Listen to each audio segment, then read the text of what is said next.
to dive right in to Canva. Canva has a lot of templates that are available for you to use. And you can see, like, what do you want to design? And you can search for something. I can search for Instagram post.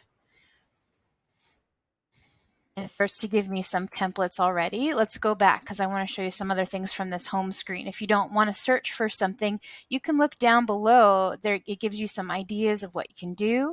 You can hit more. If you scroll down even more, there's that Instagram post that I was looking for a minute. I can look for a flyer. There's calendars in here. Photo collages, graphs, infographics, desktop wallpapers. There's just tons of ideas and things. There's checkoff lists. There's anything that you can find. So I'm going to go back to that Instagram post kind of concept. And again, we're exploring some of the templates given. So in these posts, you can see that there is a pro. If it has a little crown and it says pro, that means you have to pay for it. And right now we are all working with a free version of this document. So I'm not going to pay for anything right now, although there might come a time down the road where I'd want to. So right now we're going to try to get away with a free. So if you see the little crown, we're going to stay away from that. And you might see that in a couple different areas. So I like this kite one. Suppose I have an event coming up for this fall. This has the right coloring for me, although I can change it. But I kind of like this kite for what I need to do. So I have an event coming up in October. And it's going to be at 6 o'clock p.m. And I've started seeing, I don't know if anybody else has noticed, it's just a side note, I've started seeing people abbreviate. People don't say the full p.m. anymore. I just see 6p. And that's supposed to be 6 p.m. So all I did was click on what was there, and I type in what I need it to say.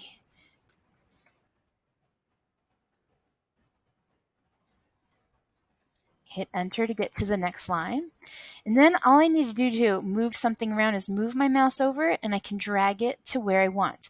When I'm dragging, you can see it gives me these little guidelines, so I can see how it's lining up with the edges of the letters for E, but I can also see how it's lining up above the kite, the actual kite in the middle of K-I-T-E, where the I would be. So those grid lines give me kind of an idea of where everything is. And I love that. So now what is the name of my event? My event is not about kites at all. So I'm actually clicking on these objects and I'm hitting delete. Mine is going to be a paint and sip event. So I want to tell people what it is right away. So I'm going to come up here and put paint and sip. I love this font, so I'm not going to change it. I'm going to take off day for now. So I just clicked on the word day and I hit backspace or delete. So there's a paint and sip event coming up. And I want people to see this. So I'm making this large so it catches people's attention. It's like, oh, paint and sip. So now I want to see what more information about it. When is it? Is it happening anywhere close to me? So I want to capture people's attention first with paint and sip so that they come and find more information. So I made this bigger by having it highlighted, and I clicked on the number up here to change the size of the number. I see my M is not capitalized. I'm being very detailed about this, coming in and capitalizing my information. You can customize these templates. So I did steal a template, and I'm going to start clipping around to see if I can do anything to these. I might want to flip this image and put this on this side, and then change this one and flip it vertically. So you just kind of can see what's going on up here. I don't like the way that looks, so I'm going to do an undo, which is Control Z, to take that back to where it was. I really do like what it is. But everything is customizable. So I have this October 20th, 6 p.m. I can change the color of it. And what it does is it pulls in colors that are already relative to the object here, and it gives you good shades that would work. But you can still search for other colors. I can even type in orange and see what shows up. So that now there's more different versions of the shade of orange that I can explore, and I can change the font or anything to be the colors that I want it to be. But I love that it gives colors that would look good in this object based on what's already there. I can change everything in here, even this white background. So it starts off being this white background, and if I click on, so you can see it's selected with the white anchor, the white bounding box around it, and I can come in here and I can change its color. And maybe that's a little bit too blue, so I'm going to gray it up a little bit. And I love that color, so I'm going to stick with it. So it was a white background. You can change everything in this template. I might want to add some things to this. So I'm going to flip over. This is with the template that I'm working with, and I'm going to click on an element. I might want to look for a paintbrush. So I'm typing in brush. It's giving me some strokes. It's not exactly what I was looking for. Or toothbrush, I don't need that. So maybe I'm going to put paint brush. Be a little bit more specific, and that gives me what I'm looking for. So I have this paintbrush in here, and I can kind of put it where I want it to be.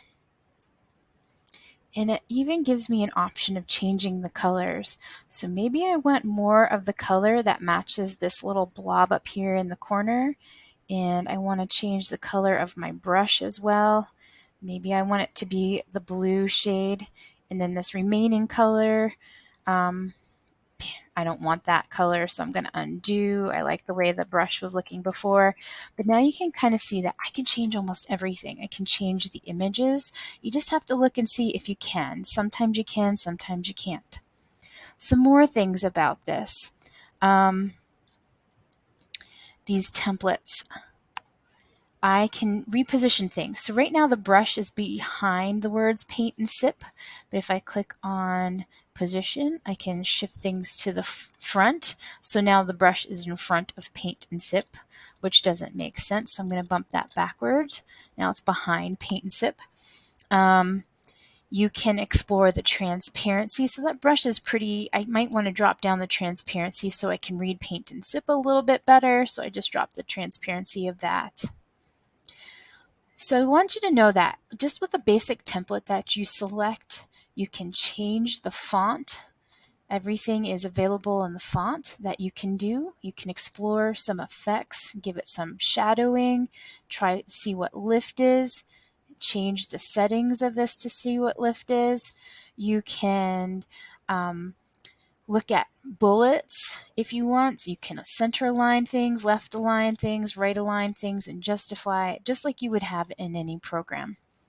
In the next lesson, in the next tutorial, I'm going to show you how to save a template.